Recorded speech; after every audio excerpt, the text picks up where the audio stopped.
Hello everyone, welcome back to Agrarian Skies. Yes, I'm in my test world / Agrarian Skies extra world. Because I was doing some experimenting with the reactors and turbines. Because I kind of want to upgrade my reactor, but there's also the turbines which I could use instead. So my question that I was trying to find an answer to was, is it worth the resource investment? And well, this is generating 5,000 redstone flux per tick. It's not using all of the steam that I produce, though. It can use up to 2,000. But in order for it to be functioning the most efficiently, you want to have it in these green zones. I'm slightly outside of that. It's producing a little bit more RF per tick being outside of that, but as you notice, it says rotors perform best at 900 or 1800. Rotors kept overspeed for too long may fail catastrophically. I have not tested that out, honestly, but I don't really want to. And, well, wrong one. This is staying fairly hot. And this is an exact setup of the reactor I have in my Agrarian Skies world. Exact same design for the most part. Only difference being that I have these fluid import and export buses, or fluid import and export coolant ports. That's what they're called, coolant ports. Because I wanted to know, I was trying to see what the optimal size of turbine and optimal settings on the reactor would be. These are currently set to 40%. I think that's exposure or usage. And it gets pretty hot.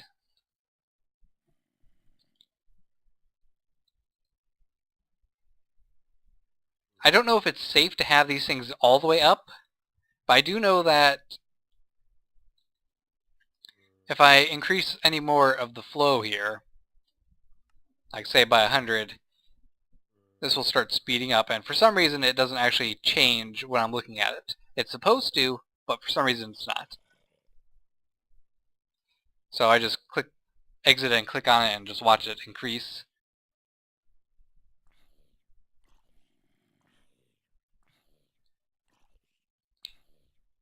But it can get up to a very high level of speed, and it produces a good amount of power doing so. However, this is another one, the exact same setup. It's not really that much more power than what I produce with my reactor already, and it is a really huge investment of resources. Now, yes, I am not using as much steam as I could be using. In fact, I could probably make a turbine housing way, way, way bigger than this thing is, and still be able to use this size reactor. But it's very, very resource intensive. I believe that the total amount of reactor housing blocks I'd have to make for this was somewhere around 500 or something, which is only like 150 recipes worth. 150, you just have to craft it 150 times, that's what I'm trying to say. Something like that. That's a lot of steel. And a lot of cyanite. And graphite. Basically, this right here already pushes the limit of what I'd be willing to invest into increase my power supply. Anything bigger than this, I do not see myself really wanting to build in my Agrarian Skies series, where resources are vastly more limited than they would be in a regular world. In a regular world, I would have no problem doing it, because, you know, I can get a lot more stuff, a lot faster. So, that's a 1,000 power per tick increase. So 5,000 power, that's pretty good, right? Or I can slightly expand my reactor back home. I know I'm not even doing a full thing in here. I can do a lot better than this. But with this, where I have four Yellorium fuel rods, and really I'm only taking up 2 more blocks worth of space width-wise to make it a perfect cube or perfect square. 8,000. I can pretty much just double my power by spending a very, very small amount of steel compared to what it would take to build all of that. Plus, I already have a bunch of reactor casings from a previous quest, so logically, this is the way to go. Just thought I'd share that, because that's what I'm going to be doing. I know I could actually put a fuel rod here. Let me do that quick. So by putting in 1 more fuel rod, I still am not getting close to overheating. And my power is 9,500 flux per tick. I think I know exactly what type of power source I am going to stick with. See you back in my world. Alrighty. So the main reason I was trying to figure out what type of power source I want to use is because, well, this is good and all, but I am kind of limited by my redstone energy cell. But I want to make sure I'm producing a huge amount of power, even more than this, so I can power that and the laser just fine. In fact, I kind of want to have another power tap on here, just so the energy goes directly to the laser and is not restricted by these energy conduits. You get what I mean? Maybe? I don't know. Anyway, I already have a few of the items made, as I said in the test world. I have control rods. I should have some fuel rods too. Yellorium. Yep, there we go. Yellorium fuel rods. So I can make this no problem. In fact, I've even smelted down some ender pearls to do this, because since I'm going for it, might as well. How's the seeds going? Seeds. Oh, it's ready for more seeds. How close is that quest to being done anyway? Click to start, blah blah blah, go with the flow, check it. Seeds are 17%. It's taking a long time, which is why I planted those pumpkins, because we get lots of seed from pumpkins. But yeah, one of the reasons is to have the mining laser go non-stop, all super powered. Another reason, I got my farm set up the way I want it. Bunch of fertilizers. They're all connected to power, and they all have a special pipe that brings fertilizer out. Yes, I decided to just go with the tesseract I had in place, and I have it set up to make sure that only fertilizer can go through this pipe. I really like thermal expansion's pipe work stuff. It's very simplistic, but works really well.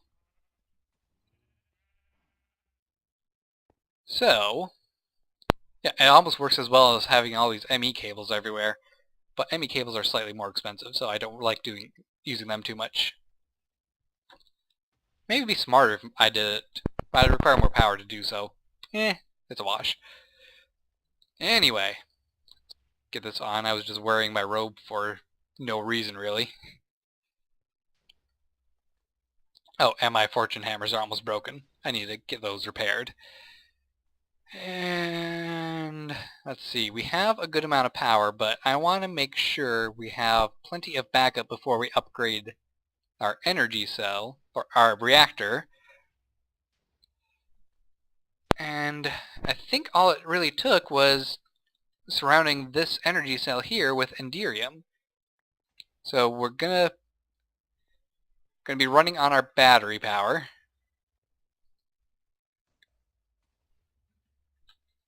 I do have 4 Enderium. That's the last of the Enderium I have. And there we go. And just put you back into place.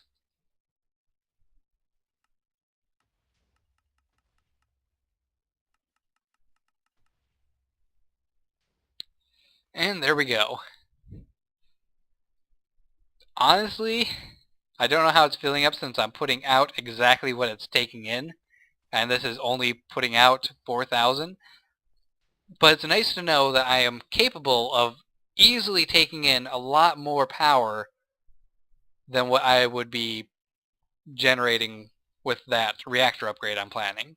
I do need more Yellorium fuel rod though, so let me get some more Yellorium made.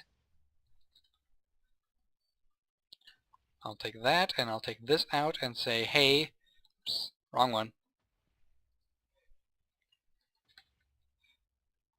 Hey, give me 10 more Yellorium.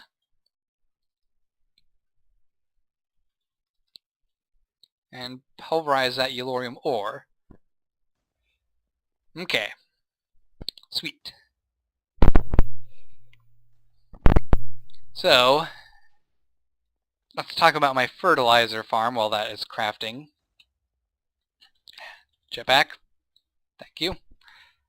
So I'm using a precision export bus, and I have it set to export industrial fertilizer when there is no redstone signal, and to craft stacks of the item, which leads it to making a lot of fertilizer. And rather than turn it on right now, I just want to show how well it works. In fact, I know exactly where we can show this. Because I got a fertilizer up here too, because I want to get a lot of wheat. I have it turned off right now. Ow. Stupid wisp. Just leave me alone. Where's my bow? You want to do this, wisp? You want? Huh? Huh? Yeah, I think so. You run off. So, the way industrial fertilizer works, it's like this. It is incredible. I don't know why I didn't have this going in the first place. I just look at it. The wheat grows so fast. It's like you're sitting here bone mealing it, but it only goes between stage 1, between 0% to 50% and 100% grown. It's like that's all it does in a matter of seconds. So with this, I can get huge amounts of wheat. Just like ginormous amounts of wheat. And it replants it very fast and starts the process all over again. Don't have to worry about it. But for now, I'm going to leave it off. Because I don't really care about getting a huge amount of wheat right now. Okay, let's head back down.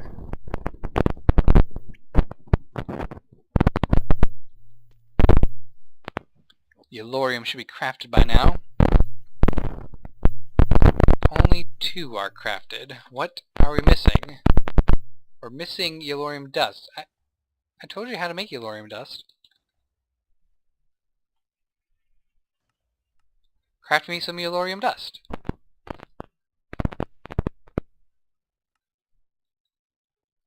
You know how.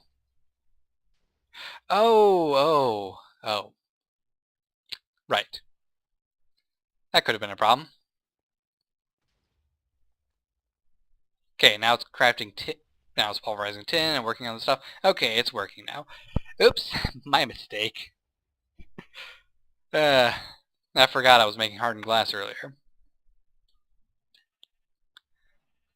Well, while it's working, head down below. Now, you might be wondering why I have this mushroom farm boxed off. It's because none of the mushrooms were really growing. So I broke torches around the area to see if that fixed it. And they did grow slightly better in the dark, but not enough for me to definitively say that they do need to be in the dark to grow.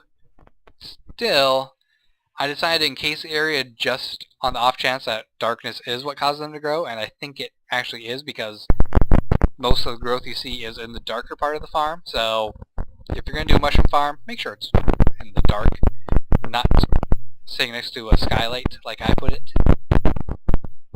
But industrial fertilizer does work on these too, so mushrooms, not a worry for me. And I still get this asparagus seed every now and then. It's like some sort of weird bug where it gives you a benefit instead of taking things away from you. And we are getting plenty of white mushroom spores. I'm going to go ahead and load this up with more fertilizer because I do need a lot more mushrooms. I'm kind of behind on them since I didn't get a huge amount of mushrooms that entire time things were farming.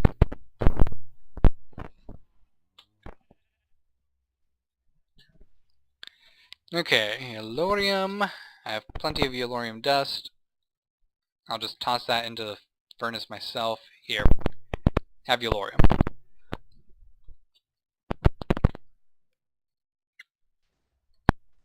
There. Now we need to make more yellorium fuel rods, which is going to require more steel, and I'm out of steel.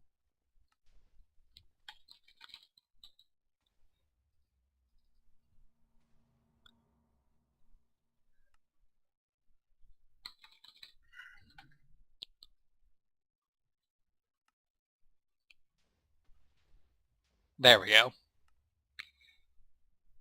Oh, and I need another control rod.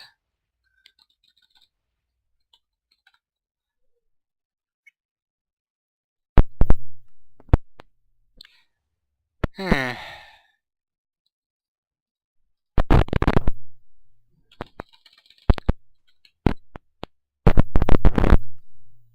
me some redstone and coal.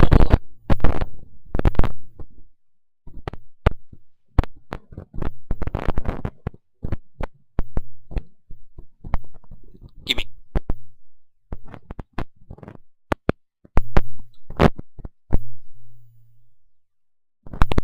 There. Okay. So let's work on getting this thing expanded. We have plenty of energy left over. And we're going to get a lot of energy. My god, we're going to get a lot. Battery's drained. It's awesome. Oh, but we do, however, want to get a lot of fuel. I got plutonium here. Since I'm not going to be making a turbine, I think it only makes sense for me to start turning all my cyanite into plutonium, because I'm not using it for anything else. No plutonium in there. Okay, fine.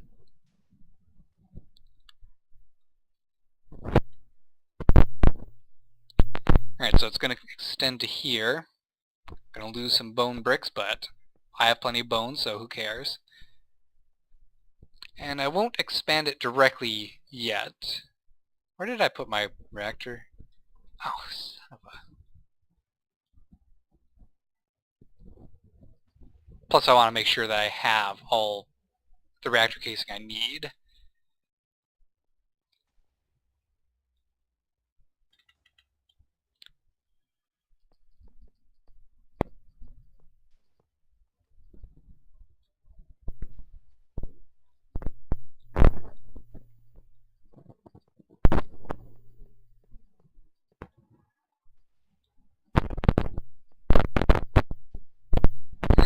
Not enough. See, that's why I didn't want to start expanding it right away. And you know what? Just for the fun of it, I'm going to have a little peek hole right here. So you can just stare in and watch the ender goo flow slowly by. Okay, so we clearly need to get a lot more graphite going. I'm just going to turn this entire stack of coal into graphite. There's the one we want. And let's see, while that is smelting, I'm going to take a quick flip through here. See, bees and trees we were waiting on getting this empty serum, which requires royal jelly, which I haven't been working on because I've been neglecting my bees. Alvearies requires a lot of scented stuff. What do we have for scented stuff anyway?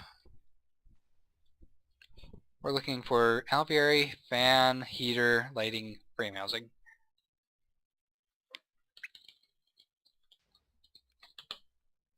Alveary space. I'm getting bad frame rate. One sec. Something's causing me to have a huge FPS drop, and I'm not sure what it is.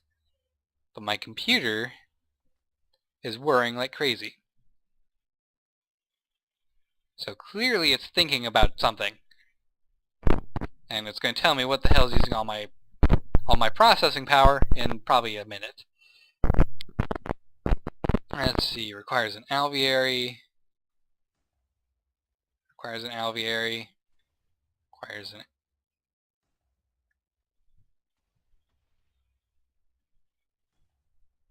Huh, interesting. Now, of course, they all require electron tubes. Something is really eating up my processor. I have nothing else open. What is going on, computer? Give me a moment. Okay, it's just as I thought. It's definitely Fraps again. I don't understand why Fraps does this sometimes. But every now and then, Fraps decides to use up all my processing power. So let's see, housing, heater, lighting, fan. Pretty much all of them require electron tubes of some sort. Require some sort of tube. And if Fraps could just give me some time to do some recording for a change, this would be lovely. But it's not going to, so I'm going to be taking a break and doing stuff off camera until Fraps decides to stop being a little baby.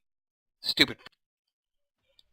Scratch that. I wasted most of my time doing the intro stuff where I'm talking about the reactor. So this is going to be it for this episode. Frustrating episode. Well, when I get back, I'll have all the resources necessary to upgrade the reactor. I will have worked on the things necessary to start making the alvearies, so we can get that out of the way and forget about it. Yes, thank you, Norton, for finally letting me know that Fraps is using a lot of disk. I know that already. I tested it myself. You are slow, Norton. Stop being slow. Maybe I need to run a scan. I think I'll do that. So anyway, I hope you guys have enjoyed this episode and me ranting at the very end here. Don't forget to like, subscribe, and fave if you did. I'll see you in the next episode, whenever that is. Take care, guys, and ta-ta! Bye-bye. See you later.